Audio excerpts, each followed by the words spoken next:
mua më erdhi një qift që ishte gruaja me HPV, e donin shumë njëri tjetrin, si mbas asaj aparencës. Mosha e çiftit? Të dy ishin relativisht ke 30 ajo, 35 ai ideali, dukeshin sikur e donin shumë njëri tjetrin. Në momentin që kjo vajza doli me HPV, sigurisht që unë kërkova t'i bëhesh edhe partnerit, se duhet bërë. Po. Por, normalisht, si mund t'ja shpjegonja që ky virus transmetohet seksualisht, dy sociologë. Ashtu do t'ja thojë shprehimisht që na e ka në studio. Bëhesha unë shkas. Jo, se ka pasoja ajo fjalia. Patjetër.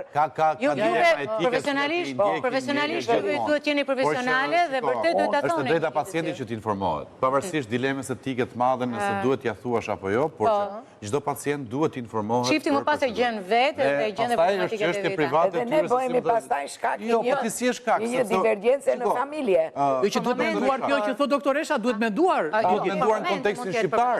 Por çdo pacient shqiptar shqiptar. Se po t'ishim në Skandinavi do ta fillonim edukimin që 5 vjeç. Me drejt, por që është drejta pacientit që duhet informacion, më falë, me nga ChatGPT-ja brenda 60 sekondave dhe në qoftë doktoresha ja kupton.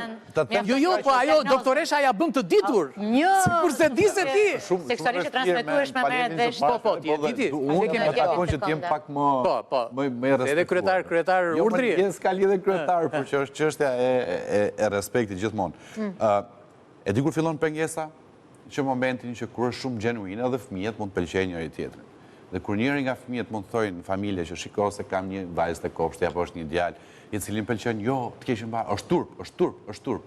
Dhe ti frenon atë pjesë të komunikimit që ti mund ndërtosh një raport të shëndetshëm komunikimi me fëmijën. Emocional, i shëndetshëm, çfarë kërkon marrëdhënia Po pra, tjetër tem kjo.